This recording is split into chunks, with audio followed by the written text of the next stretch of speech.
Nothing in this program should be considered investment advice. It is for educational purposes only. Please hit pause and read this disclaimer in full. What is your job, Trump? It is to reset the world order through tariffs, move us to multipolarity, pump as much money into the stock market, and we'll hedge our bets. The economy doesn't matter. The stock market does.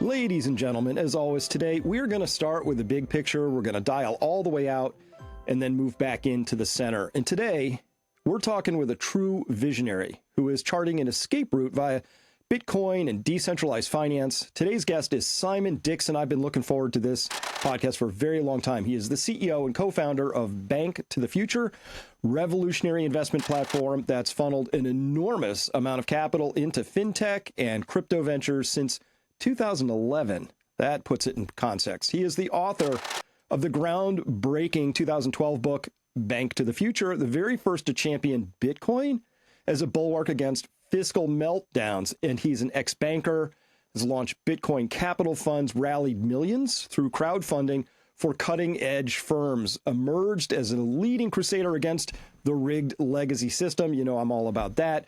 And Simon is going to connect some big dots for us today. Help explain his proof of weapons network concept, all so we can begin to figure out how the world actually works, which enables us hopefully to make better decisions with our own lives. Welcome to Finance U. I'm your host, Chris Martenson. Simon, welcome to the program. Thank you so much for having me, Chris. Yeah, real pleasure. So to begin, your background. I mean, most of my audience will know you from Twitter or Bitcoin circles, but many might be new to you as well. Can you, 2-minute version, why did a successful London investment banker walk away in 2006, predict the 2008 crisis, become one of the earliest Bitcoin advocates? Take us through that arc if you could. Yeah, sure. I guess my journey in finance began 25 years ago. My father lost all of his money in the dot-com boom and bust. So, he went from taking his entire life to make £1 million to losing it all in the dot-com boom and bust. And he didn't ever understand what happened to his money. So he asked me one day, son, I don't know where that money went. Who ended up with that money? And I got obsessed with that question. So kind of went down the conventional route, like studied economics, did financial qualifications to try and find out how to give financial advisory work. And then, ended up as a T-boy at a stockbroker, and then got myself into the City of London, started as a market maker on the London Stock Exchange, and then really wanted to understand a bit more about the business side. So my last corporate job was in corporate finance.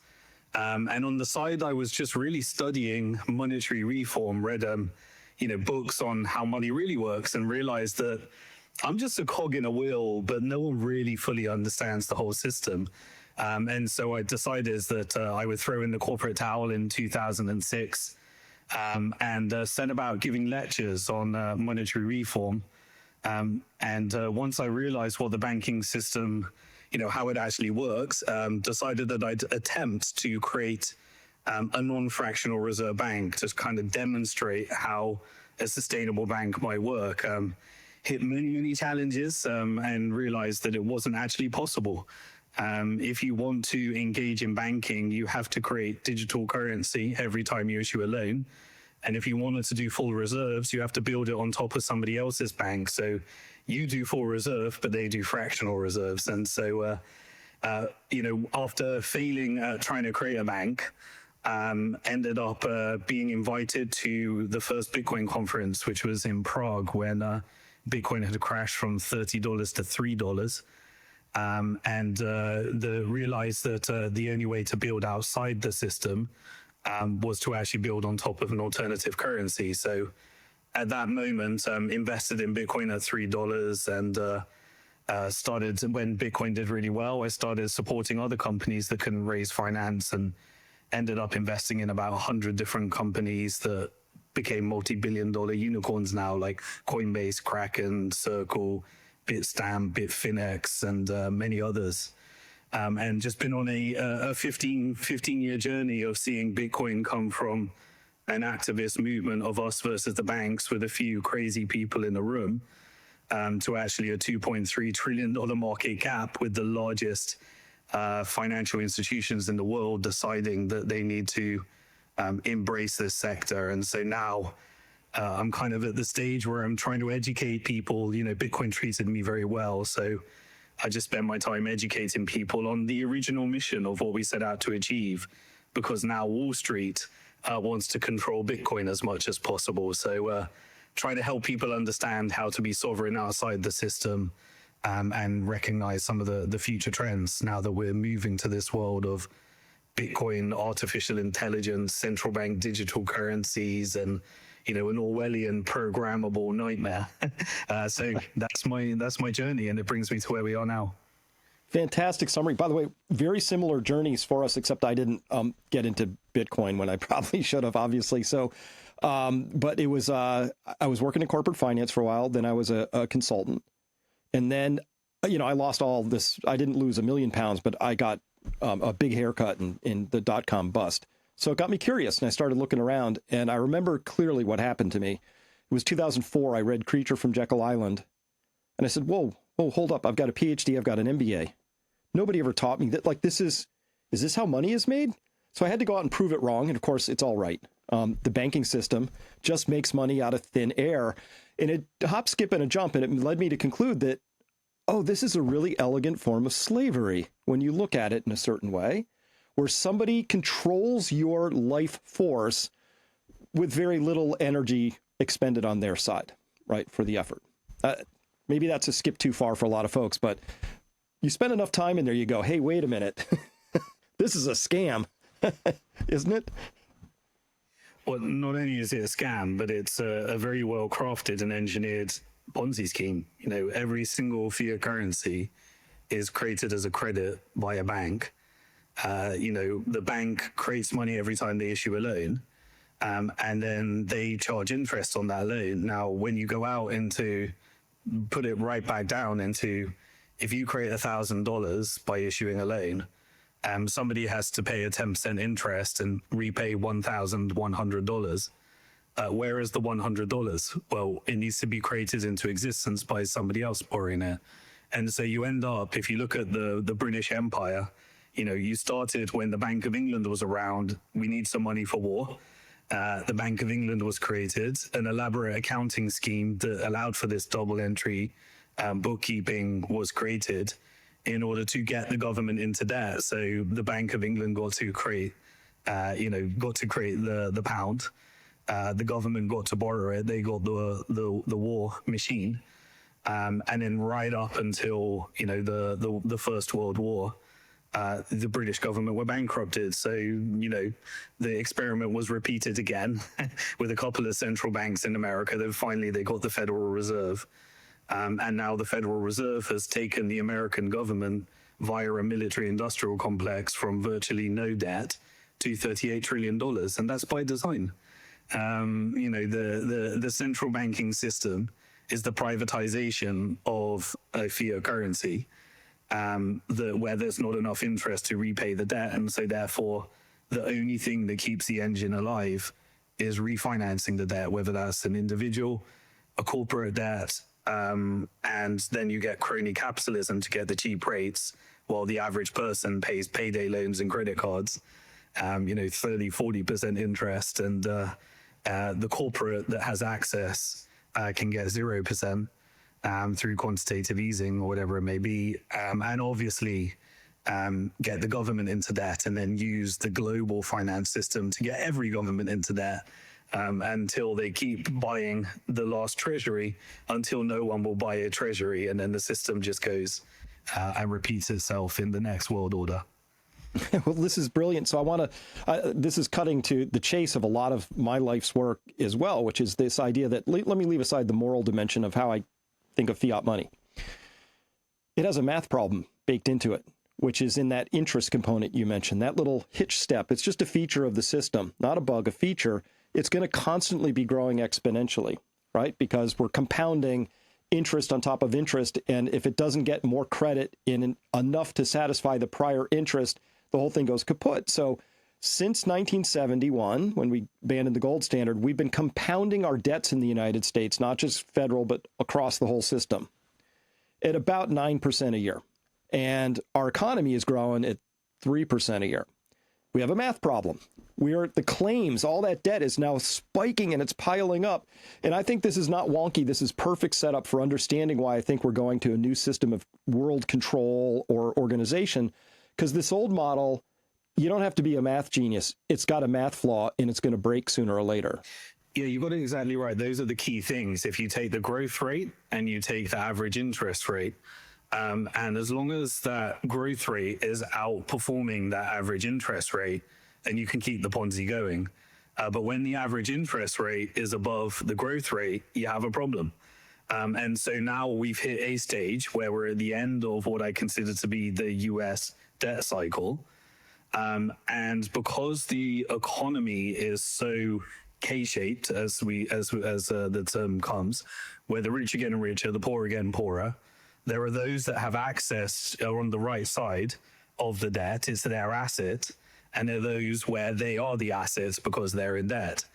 And so you have this system now where people are so indebted that you've hit, wealth inequality is causing psychological issues, it's causing suicide rates, it's causing low birth rates because people can't afford. It's causing mental issues, drug addictions, homelessness. It's causing extreme populism. Those that feel shafted by the system are going more and more extreme to the left and looking for the government to resolve their issue. And those that are benefiting from the system are hedging their bets, leaving and deciding what they're going to do with their assets. So then eventually you end up with only the most unproductive, and you cannot you cannot use any productivity in that type of environment to outpace the interest, at which point you get radical things being done with monetary policy. And that's where I think we are right now. So to get to this, then, I agree with all of that. And I think that we're a couple of smart guys, but there's a lot of smart people in the government. They know this. They must know this. They must know that the system has an expiry date upon it, and it's not that far in the future. It's not 100 years from now. It's somewhere out there. So I think this is important to understand because obviously they're not going to just sail into a giant, deflationary Ponzi scheme collapse without a plan. And I think the plan is all the stuff we're detecting. But let me dial back to that. Do you believe that we're the only two people out there who can see this, or do you think there are people within the financial universe who see this too? Absolutely, they know exactly what's happening. So this is inevitable, predictable, guaranteed. But it is hidden behind layers and layers and layers of complexity where many, many different institutions are cogs in the wheel. But it's and I think it's really important. I think this is one thing that not many people see.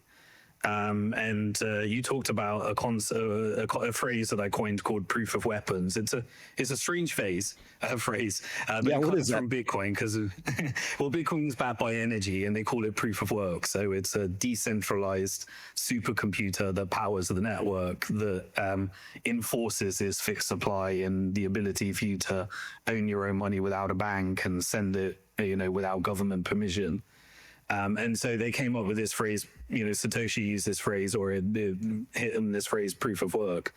I describe fiat currency as proof of weapons. And the reason is because most people think of a government as too big in the ultimate power structure. I argue that the government is 100% subordinate to a private corporate structure, and it consists of several players. At the root of it is a central bank, but underneath the central bank are the shareholders. And in the case of the Federal Reserve, you've got the 12 regional banks, and underneath that, you have all the clearing banks. And so the Federal Reserve is owned by the private banks that get to create the dollar. And then through this ability to create the dollar, you have the ability to determine where capital gets allocated. And so banks' favorite asset is obviously a mortgage. They like to create money through a mortgage, which is why real estate prices always go up. because as long as you can create money to issue a mortgage and you can further duration, which is what they're doing at the moment, then you get to create dollars and you receive interest on those dollars. And when there's a crisis, you can get the government to bail you out. How do you control the government? Well, you allocate lobby finance, and so the government is for sale. If you want to buy Congress, if you want to buy Senate, then there is a budget for every member of Senate and every member of Congress, and it's called lobby. And so the banking lobby is a large lobby, and you have all these different types of weapons of different sectors, but at the ultimate top of the structure, you have what I call, people are familiar with the word military industrial complex. I call it a financial industrial complex. You have the retail commercial banks that get to create a fiat currency every time they issue a loan in a debt-based Ponzi. Then they can go to the investment banks, which get to create, securitize, financialize, even now tokenize, but they get to turn the assets into products. They also have the ability to issue through the bond market, roll over the debt, through purchasing bonds with money they create out of nothing. And then you have, at the top of that, you have the asset managers.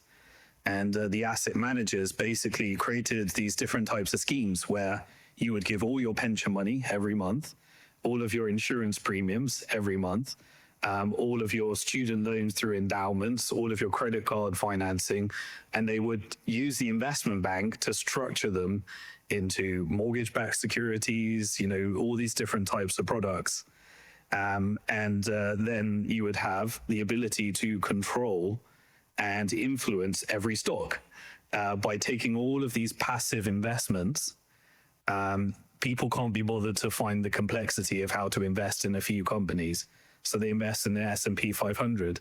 That gives those that are managing these S&P 500 index funds a lot of power, and it's the asset managers that are getting all of these flows and passively investing them.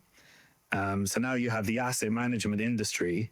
Now, when you use these investment banks, they also create tools to control prices. That's the derivatives market.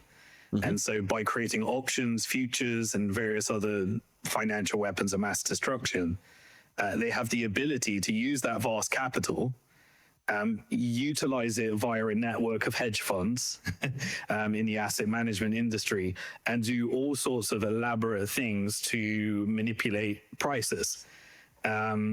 This is the financial industrial complex. Now, if you use those derivatives to send companies bankrupt, if you want, you can then acquire them on the cheap through the private equity industry. You then have a venture capital industry, which takes all the entrepreneurs and primes them for becoming public companies through the investment banks. And so through this very, what quote unquote seems like a capitalist system, you've essentially created an entire financial industrial complex that allows for any company to be subordinate to that network. Because, what you end up doing, you take a very successful company, for example, like Tesla. If you want to control Elon Musk, you have the ability to pump all those passive index funds into Tesla by allowing them to get a credit rating and on the S&P included in the index.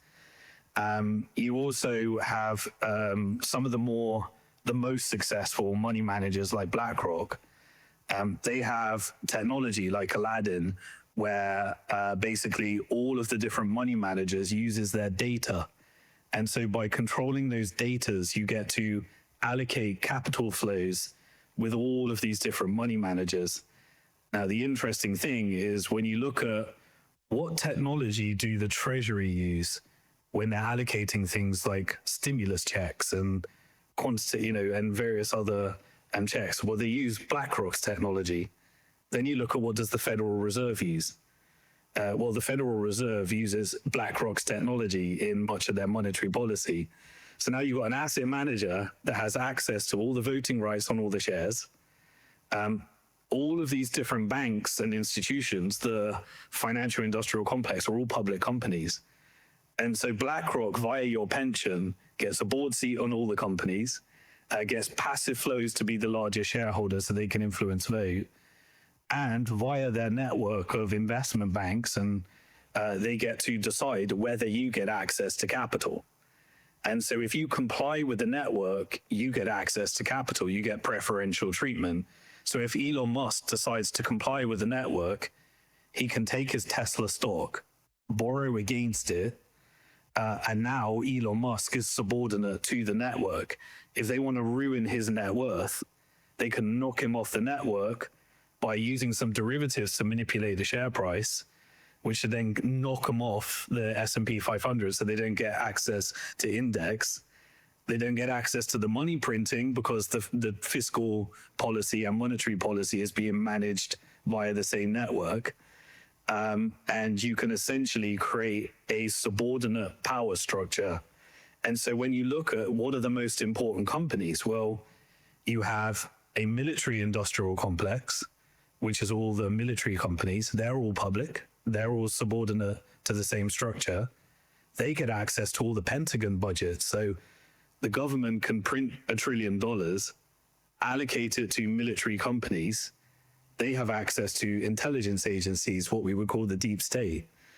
And so they're subordinate to this structure as well, because, you've got the ability to access these capital flows. What about all the big tech companies? You'd think that NVIDIA is on top of the world right now, and Apple and Google and Palantir. Actually, they're all subordinate to the same structure because their share price to get access to all of this money printing capital flows is nothing to do with earnings per share or anything like that. It's access to Pentagon budgets, it's access to money printing, it's access to hiding information via press and media, which is also controlled by the same network.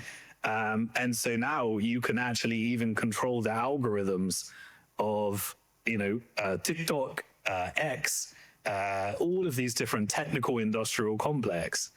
And so all this to say is, what is the proof of weapons network? Well, it weaponizes technology, finance, military, deep state intelligence, media, under a structure of a network that lobbies the government, controls treasury, and also provides the technology to Fed. And who are the Fed? Monetary policy. Who owns monetary policy? The banks. And so really what looks like capitalism is actually a privatized, unaccountable structure. And then it even goes a little bit deeper because we've started to see all these blackmail networks, the Epsteins, the P. Diddy's. These, let's put them under the deep state. They're connected to intelligence. And so you can bribe judicial. And so Congress, Senate, judicial, monetary policy, fiscal policy, every single company, 20,000 companies, access to capital. You essentially are a power structure you just utilize the government as a piggy bank. The government's job is to create $38 trillion of debt. And then eventually the dollar is no longer useful to this network. And so you can change capital flows into different countries, different currencies, and rebuild the financial industrial complex outside of the dollar system. And so that's what I think people need to understand, that governments are not in charge. Governments are subordinate. So when I look at Trump, I don't see Trump's tariff policy. I see BlackRock's tariff policy. I don't see negotiations between countries. I see countries negotiating with BlackRock's portfolio companies, where NVIDIA is going to get a new contract. Today, as we record, MBS is visiting the White House.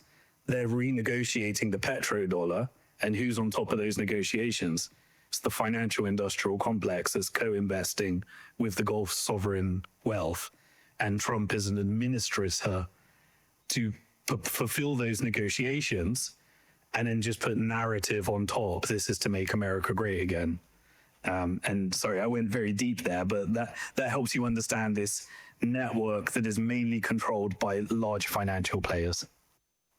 Brilliant. I mean, I absolutely concur with all of that. And I would just, so my question, let me get get to this by way of example. So I believe that Charlie Munger was right. You show me the incentive, I'll show you the outcome. Humans are incentive creatures. And so this money system is incentivized around making more of itself and consolidating control, because that gives you monopolistic sort of oversight on this thing, and you can really force things your way. The problem with that is that that money itself is just a medium of exchange. It has no strategy beyond more of itself, right? So fast forward, I've been a longtime silver investor, and I've watched them apply this network in this little tiny market. Silver's chump change, 38 billion total market cap, like this little thing. Doesn't matter. They come in and they wang it around with derivatives and they abuse it and they do all this stuff. And fast forward, here we are. 6 years in a row now, we've had structural deficits where we're not getting as much silver out as we're using, because price, supply, demand, it's a simple economic chart. Price is too low to create more supply, and demand is now about to move price. At any rate, point is that this system was optimizing for raping the silver market over and over again for money. But it wasn't looking for the longer term, saying, hey, is this the right thing to do? Is this serve our longer term interests? Or there could be, let's say, second order consequences to that. That is anybody in this system overseeing any of this? Or is this just one big sort of like Borg that people have plugged their money hunger into, and it really doesn't have a driver? Yeah, I'd say at the top of the power structure, people like to think it's like an organized cabal of and come up with conspiracy theories. I think it's less sophisticated than that. I think it's actually just reached this stage where the more assets you can manage, the more power you have in the network. And so, it's determined by private wealth, it's determined by institutional wealth management, is determined by asset management, and is determined by the ability to create the dollar and to create the stocks and bonds. And so you imagine a power struggle of, you've got a farce at the bottom, which is the government. People think they vote.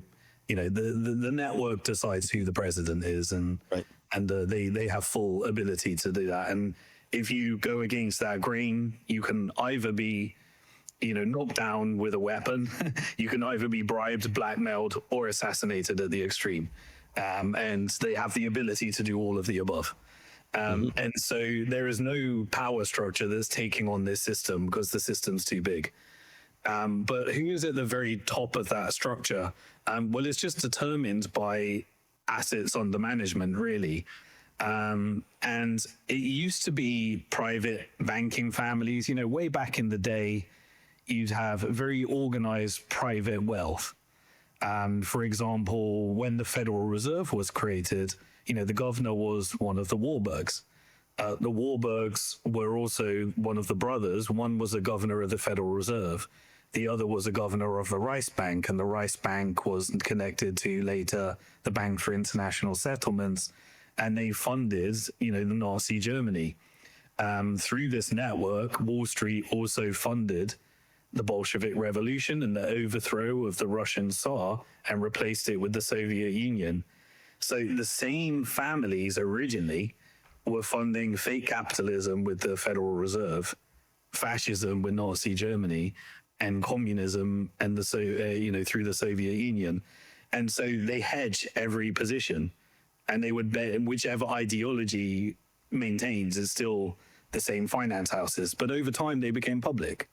And so as they became public, they put everything for sale. And so right now, if, for example, you want to gain influence and control over the entire West, the West, because it is now fully financialized, securitized, and you can buy politicians, all you need to do is get a stake in BlackRock. And so obviously me and you, Joe Schmo, we could invest in BlackRock. But if you end up with significant wealth, so maybe you're China, you've got a manufacturing base, you've got trillions of dollars of reserves, you're running a trade surplus. America's running a trade deficit. And the trade deficit country, the biggest export of America is the dollar, the debt. The dollar is debt. And so America needs to export the dollar, i.e. export debt. You create wars in order to do that. That's, the covert operations. Whereas China's got a manufacturing base. America was built on a military industrial complex manufacturing base.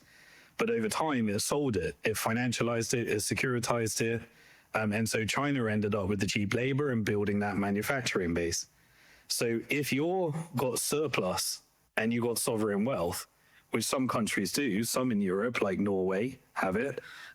You've got the Gulf countries, the Qataris, the Emiratis, the Saudis, and various others, and you got China.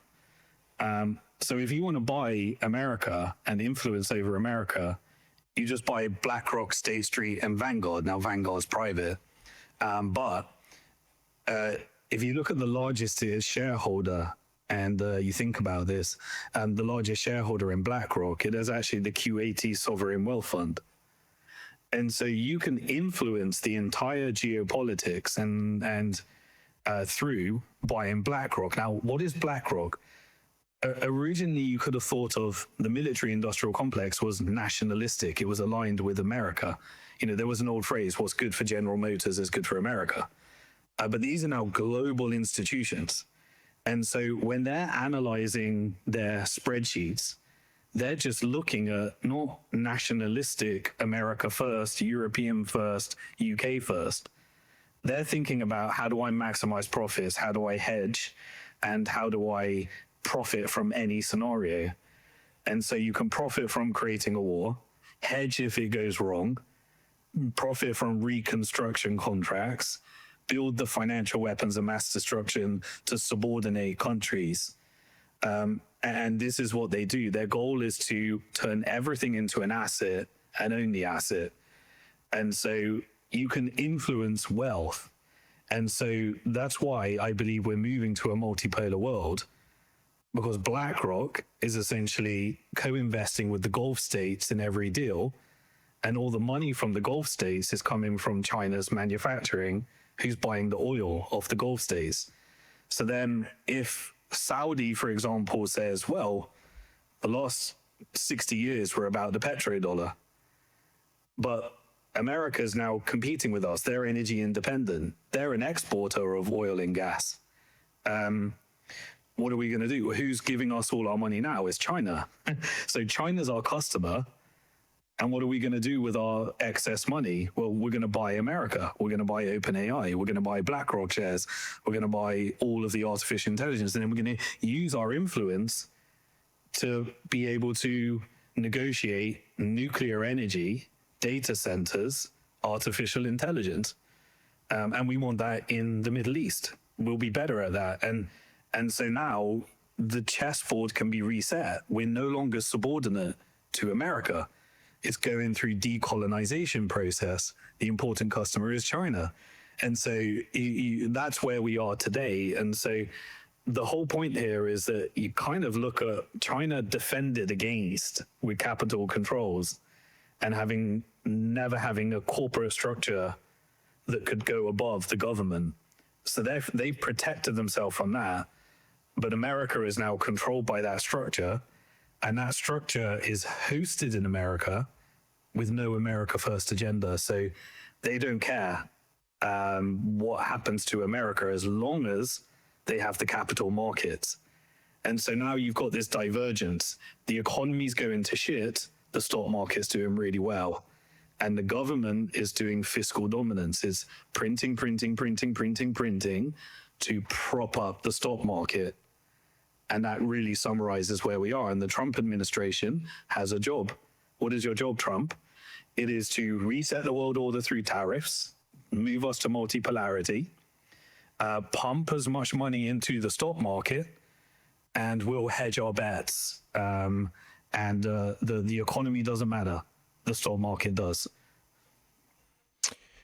So then this is really a system of control. And so control is shifting. The baton, the multipolar world is fancy way of saying, okay, it's not just United States anymore.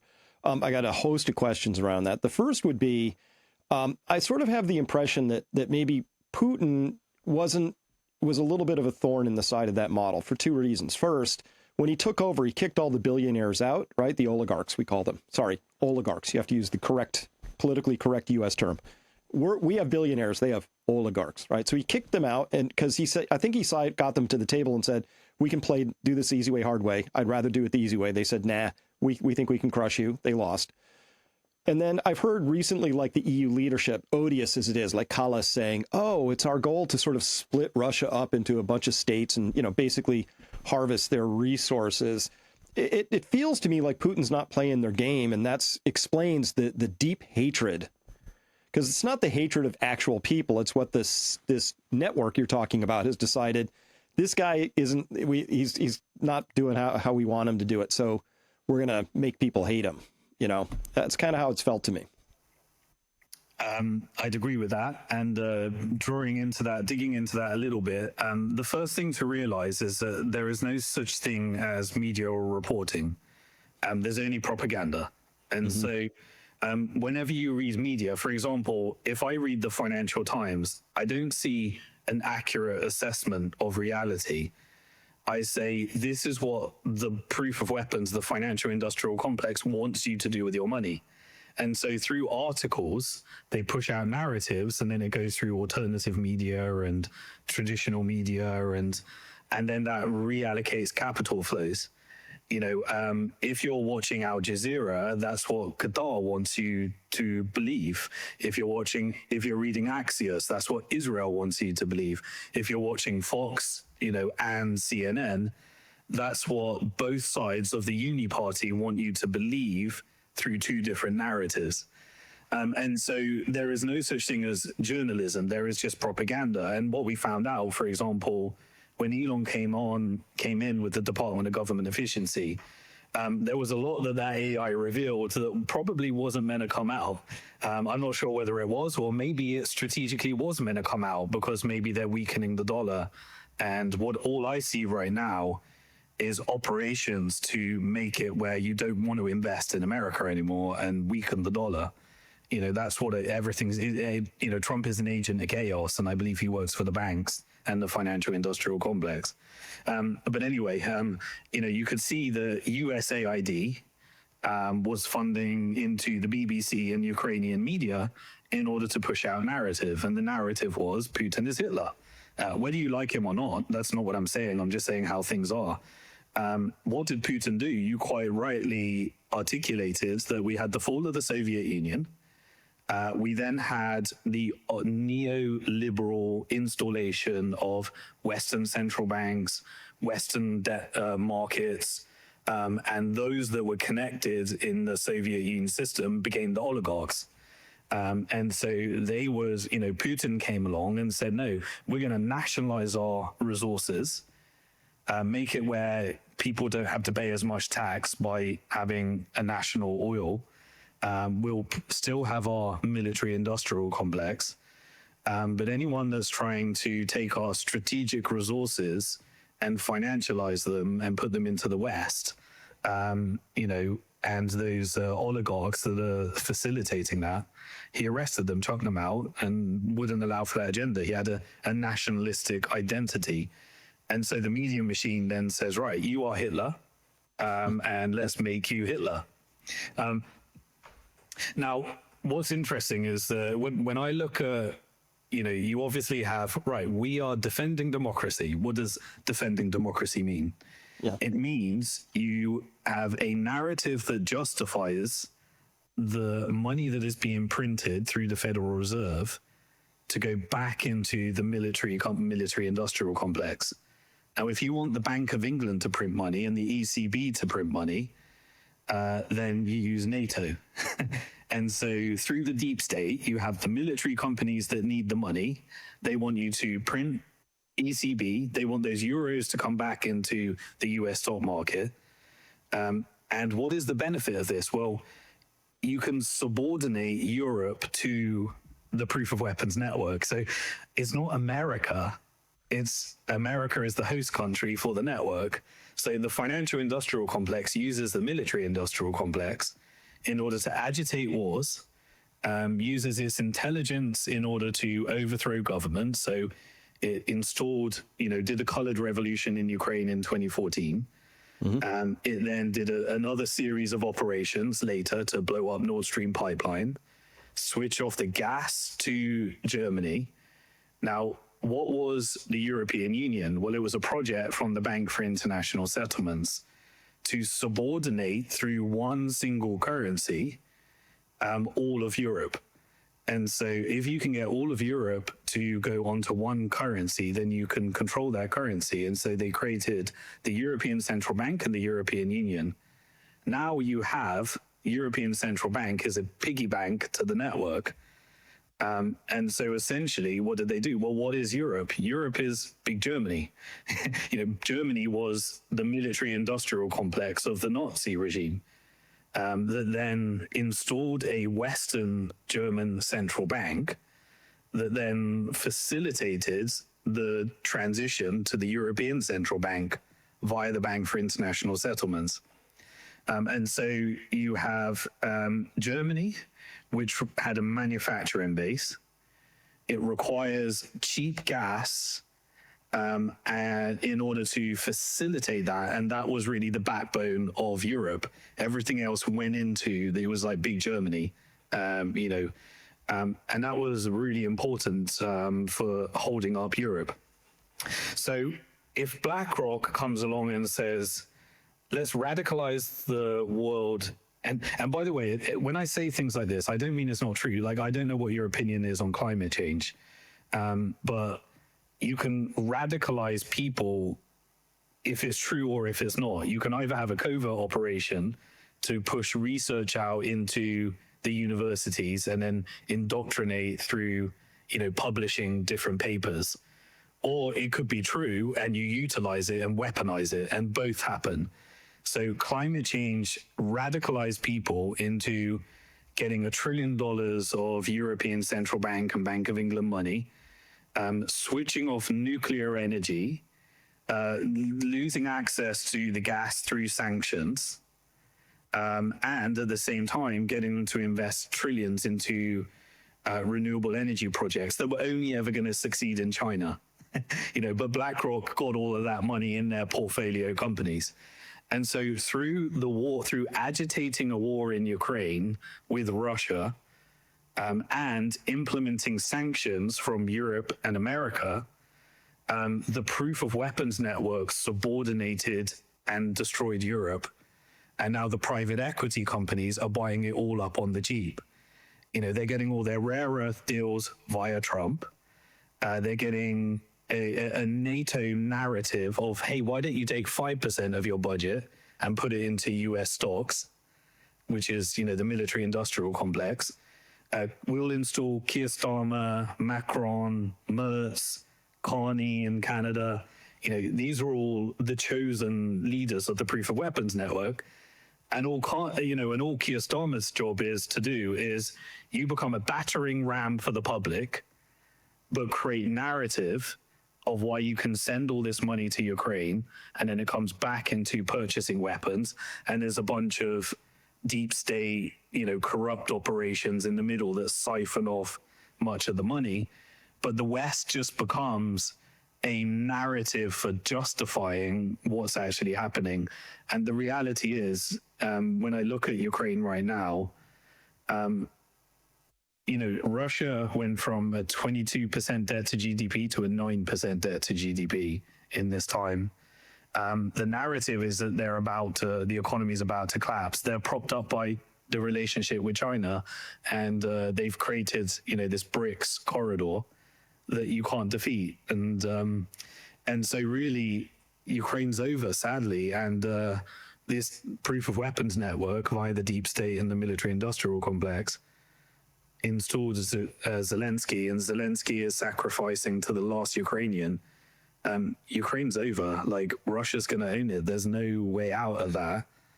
And BlackRock is using the UK economy to collateralize the debt via the IMF to push Bank of England, ECB, and Fed money into the network to prop up the price of those stocks. And they're essentially getting the assets. The whole of Ukraine is going to be owned by Russia and BlackRock. That's the end result. And so when Europe sanctions Russia, when America sanctions Russia, they're sanctioning Europe. because Europe is the vassal state. And they're even, I believe, manufacturing civil unrest with immigration policy, using racial tensions, religious tensions, in order to, usher in a surveillance state, a central bank digital currency, a digital ID. They know that when you do this, you're going to create civil unrest. When you have civil unrest, you have what they had at Patriot Act after 9/11. You have the ability to implement what they want to implement, which is control the West fully through the technical industrial complex. And it's a very successful operation. Successful in the short term. So my prime framing in life, I put together energy in the economy. And really, we like to think of energy as a subset of the economy, but it's exactly backwards. If you have energy, all things are possible and all things flow from that. And so isn't this kind of like the children's story, killing the goose that laid the golden egg? So they're torpedoing Germany, the industrial heart of Europe. They're losing all of their energy intensive industries because, they blew up the Nord Stream pipelines, and they took down their last nuclear power plants, and they put this horribly expensive and intermittent alternative energy in its place. So they're deindustrializing very rapidly. I get it. So, but is private equity, what are they going to swoop in and clean up? They're basically going to, in order to gain 10% of the country's former output, they're willing to sacrifice the other 90%. I don't get it. It looks like it's a self-immolation project right now. That would make sense if you thought America was national and Europe was national and sovereign and UK was national and sovereign. They're owned by the Proof of Weapons Network. And so the financial industrial complex is looking at a spreadsheet and saying, right, we've asset stripped everything we can get out of here. They're so mentally drug addicted, homeless, wealth inequality. They're not having children anymore. Like, where's the labor? Who's still having labor right now? The Africans and the Middle East Muslim countries. So they're saying, right, they're the only ones that are still having labor. What are we going to do with the West? Well, we need to replace all the labor with robotics and AI. We need to vassalize everything so that we can build all these data centers. And we need to engineer a reset of the world order in the Middle East. So how do we do that? Well, historically, Israel has been part of the military industrial complex. I don't think Netanyahu works for Israel. Netanyahu works for the military industrial complex. His job was to prop up the petrodollar, make sure that the Middle East never unified around their energy. And Israel was a mechanism for using religious tensions to weaponize the Jewish faith to recruit a radicalized army that believed that they were being killed by Muslims. They also used a series of operations like Iraq War, 9/11, all the Forever Wars, all the plan of the 7 countries that they already decided they were going to invade pre-9/11, in order to radicalize militia groups, create groups like ISIS, Al-Qaeda. And these are just paid militia. They're not people that are trying to implement Islam around the world. That's narrative. These are armies that are agents of chaos, open to the highest bidder and contractors to intelligence. Okay. And then what did they do? They radicalized evangelical Christians into believing, and this is a narrative that's being destructed right now, into believing you need to protect Israel. So you weaponized Christianity, Islam, and Judaism in order to make sure that the Middle East would never unify around that early Egyptian vision of an Arab League unified around their resources. But now you want to work with in the Middle East. So now you say, right, the military industrial complex will exit the forever war model, but what are you going to give us? That's where the financial industrial complex comes in. And they said, right, well, in order to work with Saudi Arabia, Qatar, UAE, the Gulf states, the Gulf Cooperation Council, let's stop this narrative of Iran versus Israel. Let's get, China normalized between Iran and Saudi and said, let's de-dollarize. So China came along, created the construct for peace in the Middle East. And then now you've just got Israel, which historically has been propped up by military budgets. And you say, right, Israel, you're going to become a normal state now. And we would like to invest in stability and regional stability. So let's vassalize the entire Levant, Lebanon, have a Palestinian state. Saudi bought the European leaders. So you got the recognition of Palestine in Europe because Saudi spent $3 trillion to invest in all of the buying of Europe with the financial industrial complex. And so now if you look at every single deal that's happening in the world, all of them, you'll see them come out today. You've got the financial industrial complex and the GCC in every deal, whether it's the acquisition of X, whether it's the acquisition of OpenAI, whether it's investment in NVIDIA. It is large financial players co-investing with the Gulf countries. And so they are saying, we now want to invest in building data centers and AI in the Middle East. We want you to have a nuclear program. So let's just take away the nuclear weapon narrative, which was a narrative. Let's take away strategic tension between Iran and Israel that never fight, but continually look like they're going to fight. Let's stop funding the militia groups. Let's de-radicalize. Let's tell the world, and you're getting all of these different people that are coming out, and like Tucker Carlson, Candace Owen, and even the extremists like Nick Fuentes that were cancelled before. You have these people that are now pushing narrative of, it wasn't us. We were blackmailed by Jeffrey Epstein. We never did this. It's Israel that did this. It's because Netanyahu rules the world. The Zionists rule the world.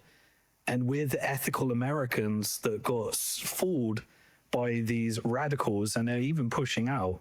I believe the algorithms are allowing for Jew hatred and Muslim hatred in order to, push out these almost Nazi-like narratives. And this is, I think, it serves two purposes: a destabilization campaign in the West and a regional stability campaign in the Middle East. And so now I believe you're going to get the fastest growth in the Middle East because for the first time, you've got Gulf and Iran, who are the most important customer, China. And so BRICS aligned with Russia, Iran, they've got this alternative payment network. They partnered with the Gulf countries to de-dollarize, and the price of gold's going through the roof, and world reserve currency in dollars and treasuries is going down. You've got the dollar weakening. You've got the long-term rates of bonds going up, and you've got Trump saying, let's use fiscal dominance, forget the Fed, let's install some puppets, let's get those rates down to 0.25%, which is another way of saying, let's pump the hell out of the stock market and let's refinance the American debt at subsidized below market rates. How do we do that? Let's create stable coins. Let's deregulate pensions. Let's dump it on the American people because Japan's selling. The UK, we can just make them buy it. They're our largest buyer. But who's the largest foreign buyer of US government treasuries right now? It's Cayman Island. Who's Cayman Island? Yeah. Who's Cayman? It's the hedge funds. It's the financial industrial complex. So they're dumping subsidized US debt. And then you get things like 50-year mortgages, which is a bailout for the banks. That's the banks are sat on trillions of dollars of 2 to 3% mortgages that they'd like everyone to refinance to 6 to 8%. And we'll do that through the 50-year. So all policies are, let's give them $2,000 checks, stimulate. Let's do extended mortgages. Let's launch stable coins backed by treasuries. Let's allow more product into treasuries. Let's push the rates down below market rate. That is subsidizing stock market growth, pumping the market while co-investing in the New World Order and shrinking America into a regional power. And then telling the world, how do we tell the world, don't work with America, don't work with China now? That's tariffs is one way of doing it. And the other way is saying, we're going to kill all the Christians. The Christians are being targeted in Nigeria. Nigeria is going to say, hold on, is America going to raid us right now?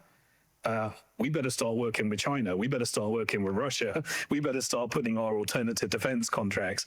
And even with Israel, they're saying, all right, Israel's no longer needed. What's happening? Qatar is now doing an agreement with America, and they're all circumventing. And the Gulf countries are all doing deals without the need for the agitation, the military-industrial complex. And so I think it's very, very clear. And what is China? China is the access to rare earth minerals. The trade war can never have been won. You need those rare earth minerals. Those rare earth minerals are part of military, AI, robotics, everything, the big seven.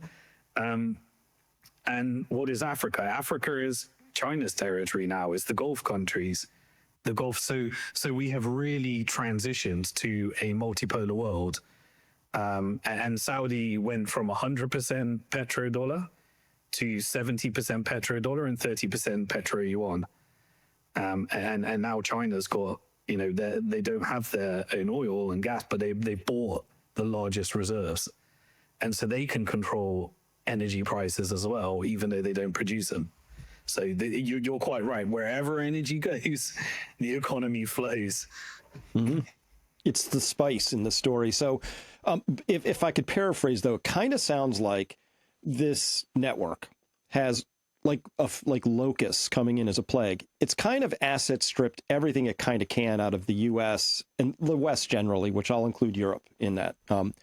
And so there's not a lot of squeeze left here, not a lot of juice left in the squeeze, right? What are you going to do? Make Ford trucks $200,000? Make us pay $30,000 a month for, health insurance or whatever the story? There's not a lot left that's kind of squeezed out. Problem: you can't just put your McKinsey consultants and bankers into China. They get spotted pretty quickly. China has no need for that stuff. But they are the value-add manufacturing center, and the Middle East is the last great source of cheap energy that can be exported to the world. That feels like a match made in heaven, but you can't. Sounds like what you're saying is this network is trying to figure out how it sort of moves its locus to this next layer over here without losing control along the way. Is that true? And B, what does losing control actually look like to somebody living in the West? Yeah, sure. So I'll take the first question. So there's no competitor to America in the proof of weapons network as a sovereign state. You have the proof of weapons network across the financial industrial complex is managing about $30 trillion of assets. The Gulf countries collectively are managing $5 trillion of assets. And then you got China. China PPP is, it already is won the trade war. That's a done deal.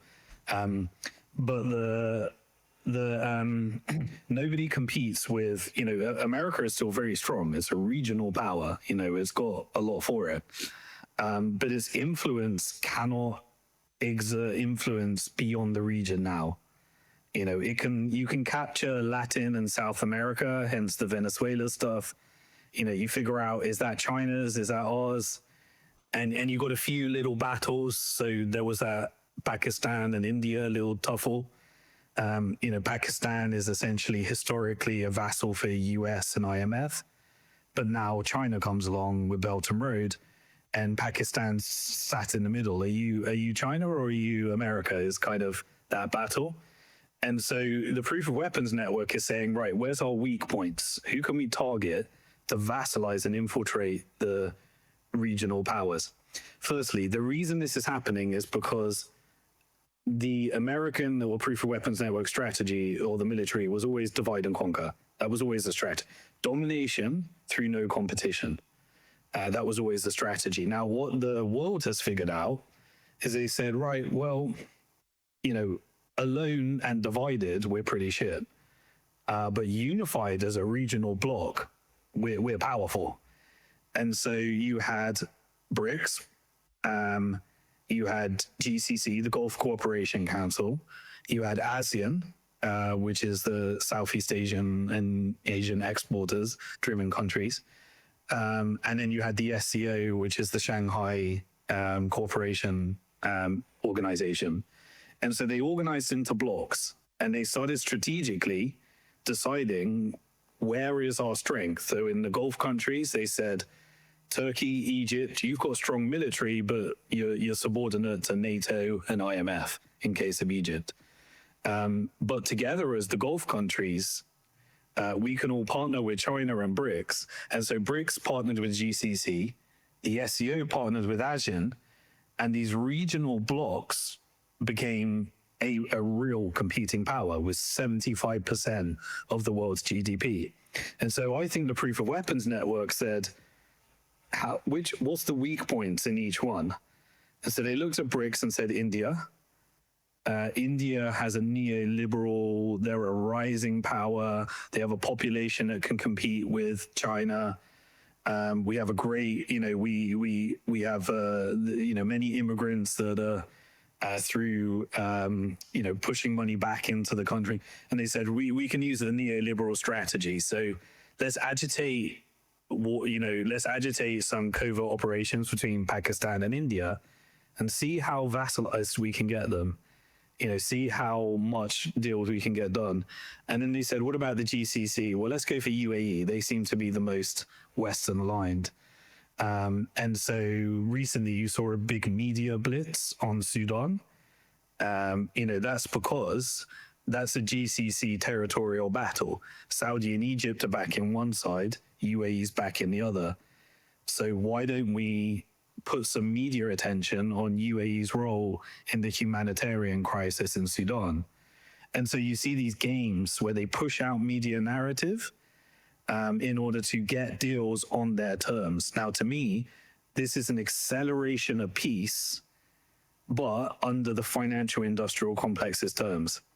So I believe one by one, many of the fake wars that were backed by Western imperial interest or Russian and different interests and China interests, they're being resolved one by one, but you're getting pushes of media narrative. To me, that's a good sign. But what they're doing is the financial industrial complex is trying to use the media in order to get the best terms on their terms, because they know that once you lock in regional peace, there's lots of money in the rebuild. There's lots of money in rebuilding all the war zones, but they don't have control over China, which is BRICS. They don't have control over Saudi, which is GCC. They don't have control over, Singapore and various other things. We got some control, but their sovereign wealth, they've got sovereign wealth. And they don't have a Western central bank, so we can't financialize and securitize and acquire. And so you got sovereign countries that don't have Western central banks, have built sovereign wealth, they're negotiating with the financial industrial complex. And so they're saying, what could we do? Why don't we try and get BRICS to do a single currency and we can do what we did to Europe? Oh, they didn't fall for that. They're all trading in their own currencies. Damn, that trick didn't work. And that was Goldman Sachs's idea, to do a single currency through BRICS. What can we do? Well, we have to accept that the only thing we can do is get everyone trading in their own currencies, and then we'll start creating index funds in alternative currencies. We'll start creating a Bitcoin ETF. We'll start creating alternative gold products in alternative ETFs in alternative currencies. And so what you're noticing is they're pumping the US stock market. They're managing the transition. Many of the banks started buying the Bitcoin ETF. All the central banks started buying gold. And they're hedging by pricing products in alternative currencies so that when they want to manage the real transition, the Federal Reserve just switches policy from QE when they're ready. And so that's what I think that they're doing. And again, it doesn't mean they succeed. These operations fail a lot of the time. People get knocked off the network. People don't succeed. Remember, it's not an organized cabal that rules the world. It's a decentralized network of power and wealth that also compete with each other. And sometimes, for example, I believe what we're witnessing in Israel is you got Trump that represents the financial industrial complex, Netanyahu that represents the military industrial complex, He wants the war to continue and get America into war with Iran. But they're saying, no, no, no, the goal is regional stability. And so you're getting all of these negotiations and people that are saying, right, well, I'm going to privatize everything, but make sure I don't, Netanyahu's saying, make sure I don't go to prison. And so Trump has to endorse. And then you get email leaks from the Epstein files, which is everybody stay on track. You guys are going off track. Let's leak some information if you go off track. Because I don't believe that Trump has control over those files. We know who's on those files because you can look at who settled. JP Morgan, the banksters, the industrial, the donor class. It's not the celebrities. They had a lot of politicians in there because it was a blackmail network, but it's the donor class. And so you can see the proof of weapons network pushing out, these different messages of, remember everybody, we're moving to multipolarity. Don't suddenly get patriotic. Remember what's happening here. We're moving to multipolarity. And that's what I think they're engineering. So in that engineering sweep, then I've had this sense that there's some sort of a ticking clock, right? Things are really speeding up. And my sense is, hypothesis, that they've really needed something like AI, a system of total domination, the eye of Sauron, able to control everything, see every crevice of your life, tell you what to buy, what not to buy, when to travel 15 minutes or not. Just control freaks, right? But I feel like they know that the old system has an expiry date, and we need to get to this new system. And it's going to be a digital system, right? Which is mostly digital prisons, I think, the way they're setting it up at this point. But is that here's my belief. I think they don't know what they don't know. I think they're very smart people. I don't believe they understand or appreciate complex systems, and that our economy, our vaulted economy, is really a very subtle set of nested complex systems where your behaviors and my behaviors feed off of each other in emergent, unpredictable ways. And you multiply that by a billion points of interactions on a daily basis, and that's the economy. I think they can control it. And as a scientist, you can't control complex systems. You can only nudge them and get sort of different but emergent behaviors you have to witness.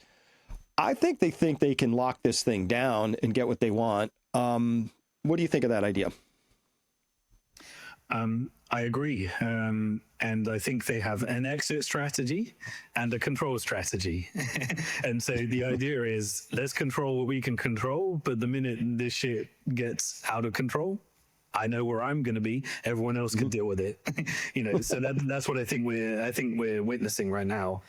I do believe that across the West, the proof of weapons network is what I believe the power structure is, as best as I can understand it and articulate it. I do believe there are sovereign countries which they have to negotiate with. You can't control China. You can't. You can influence through trade, but you can't. You have to negotiate. You can't vassalize. And that's a friction, and that's why you've got the two in the AI battle, because the AI battle and the Middle East has just said, we want to sit in between that.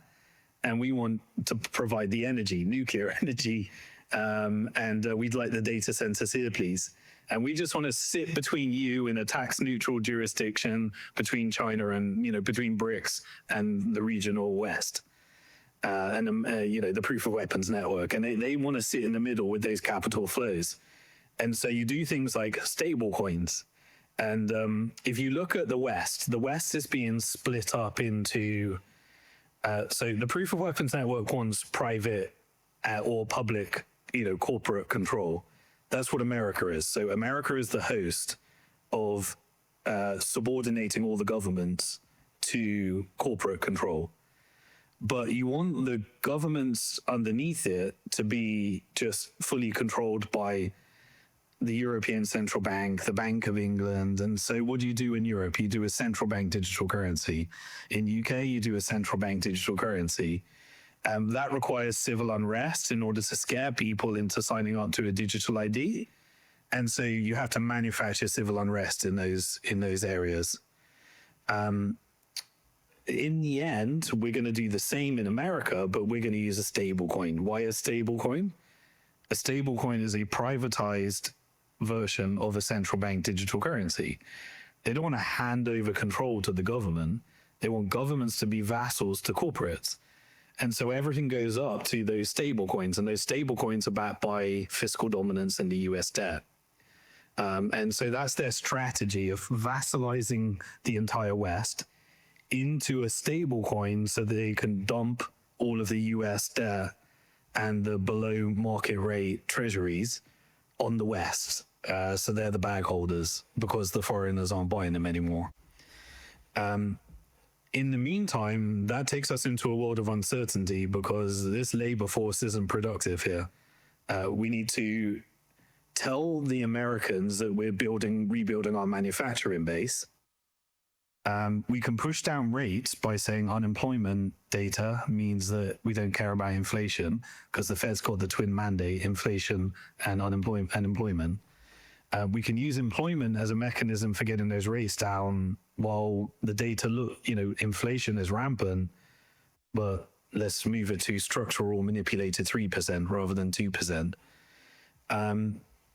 You can get oil prices down to try and dampen some of that inflation, but the only other way to get a deflationary impact is artificial intelligence and robotics. So that is the manufacturing base. If you look at all the layoffs, they're saying the recent spike, 150,000 layoffs in October, 1 million over the year. That I think they said that was the biggest since 1993 or something, maybe 2003. Sorry if I got that wrong, but a long time anyway. And they said the layoffs are coming. The primary reason was firstly government, so Doge. The government is essentially just a piggy bank for the corporate interest, but they're laying off. And providing all the data to AI, of course. That's what Doge was, I think, in my opinion. It was a data collection exercise for Palantir and Elon and the social credit score that X has become. Push off and siphon off all of that data. And they said most of the automation's happening in warehousing. So that, to me, implies robotics is here. South Korea just announced that they're doing fully automated warehouses. And so robotics and AI is the thing. Now, that has vast unemployment. Where does that take us? I mean, who knows? Why don't we test a stablecoin universal basic income? I know Trump says tariffs. Everyone can have a tariff dividend. Let's see if we can give everyone $2,000. That feels like incremental steps to a privatized universal basic income. It may not pass Congress. It could just be rhetoric. You don't know with Trump. But you can see where they're taking surveillance state there, resetting the world order.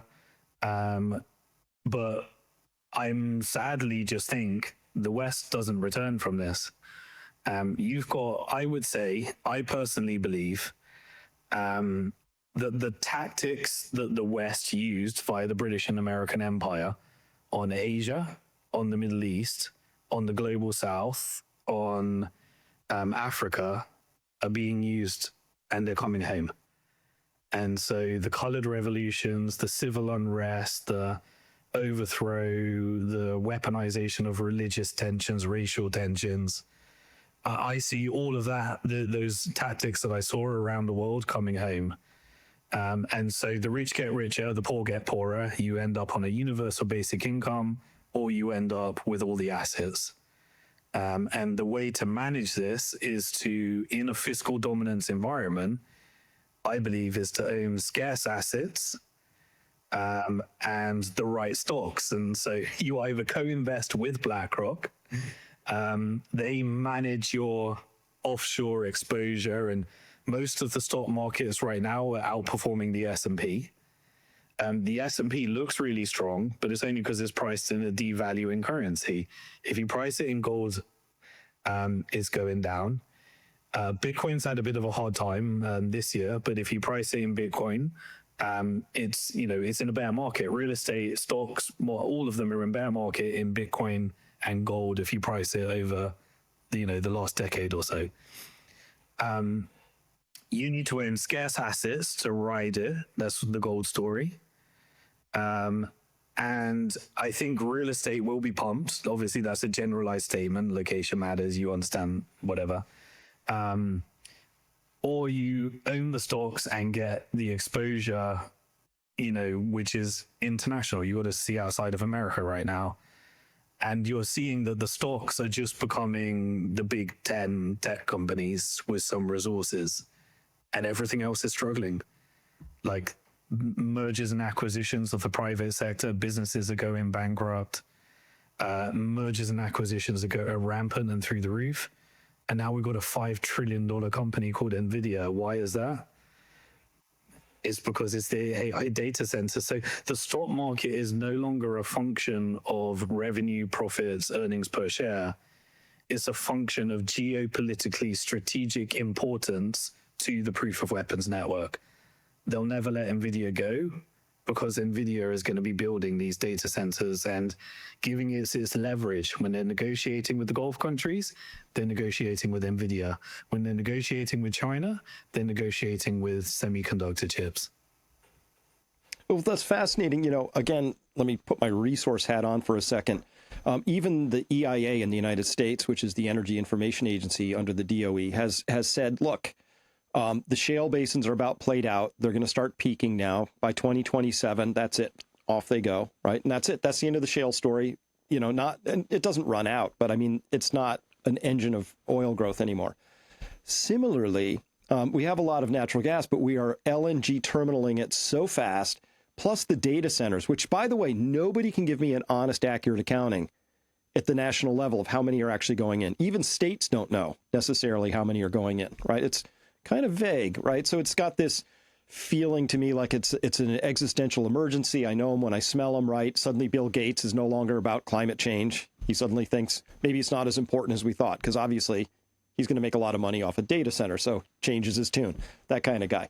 So, but I watch them put these data centers in with their horrific energy demands. And by the way, I think of them as giant toaster ovens that don't actually make toast, right? They take tasty molecules of natural gas and they turn it into waste heat. And that's what they do. And cute pictures of cats, right? It's fine.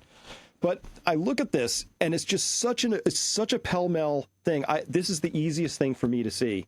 We're sailing right into an energy crisis. It's already hit lots of households with doubling and even triplings of energy bills, electricity bills. And that's going to continue because it's the oldest supply, demand, price chart in the world.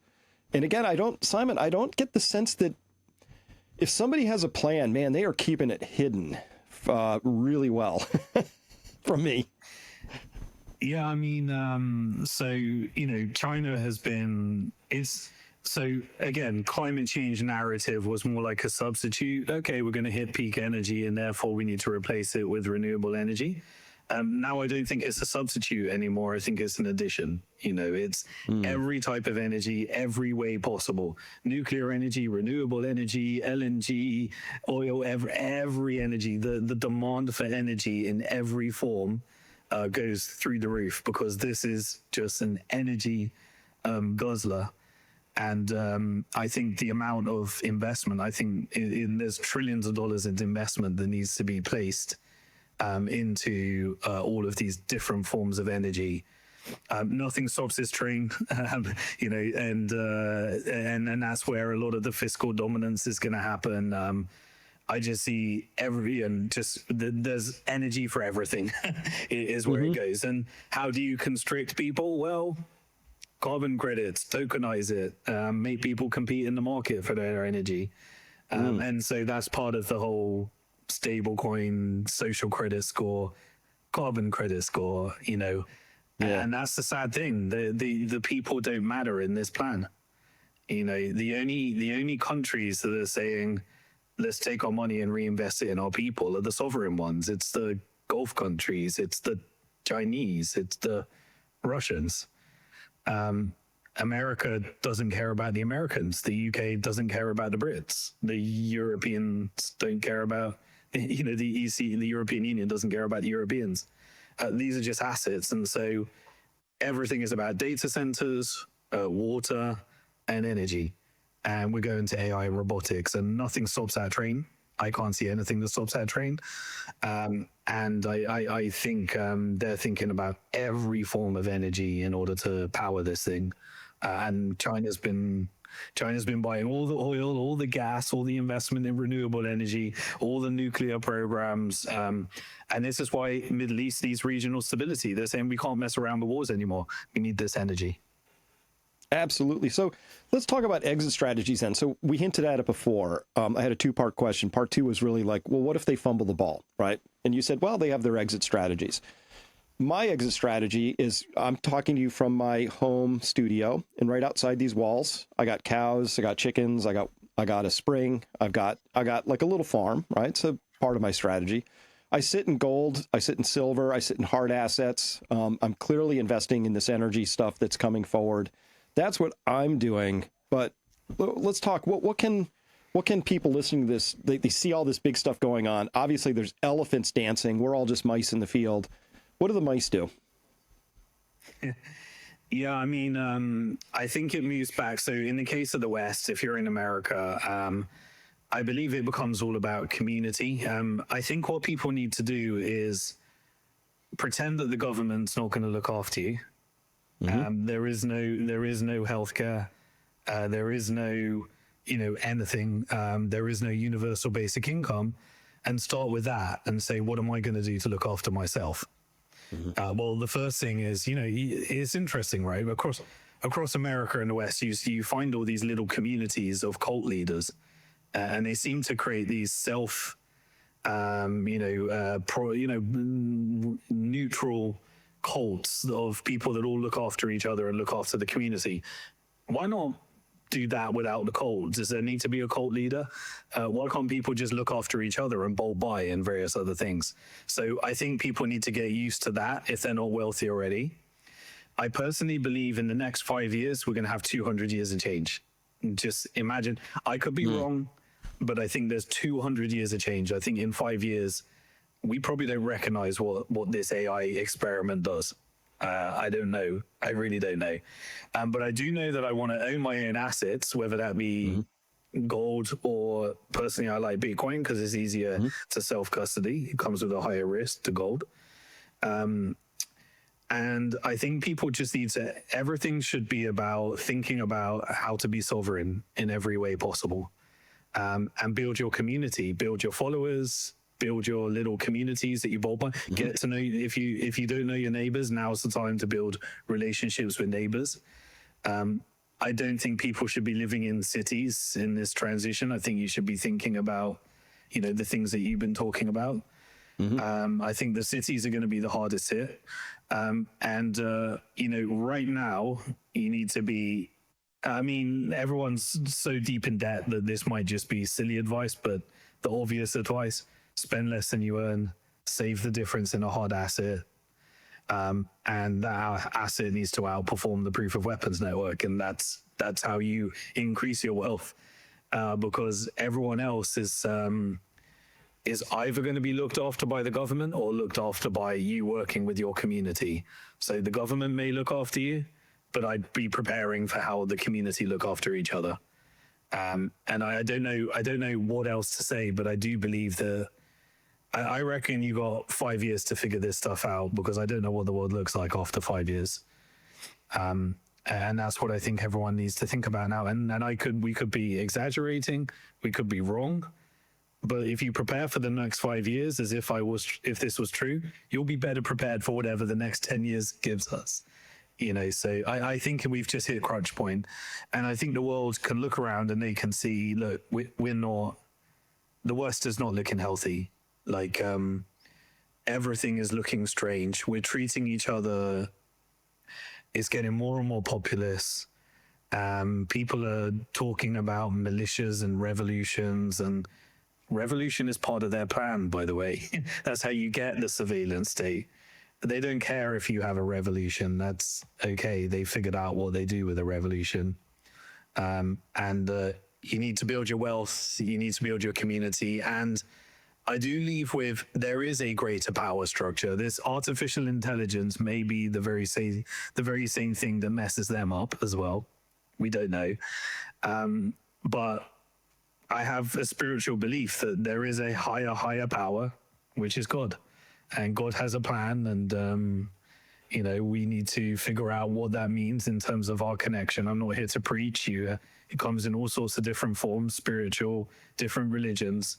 But, there is a greater power, and this network is very evil.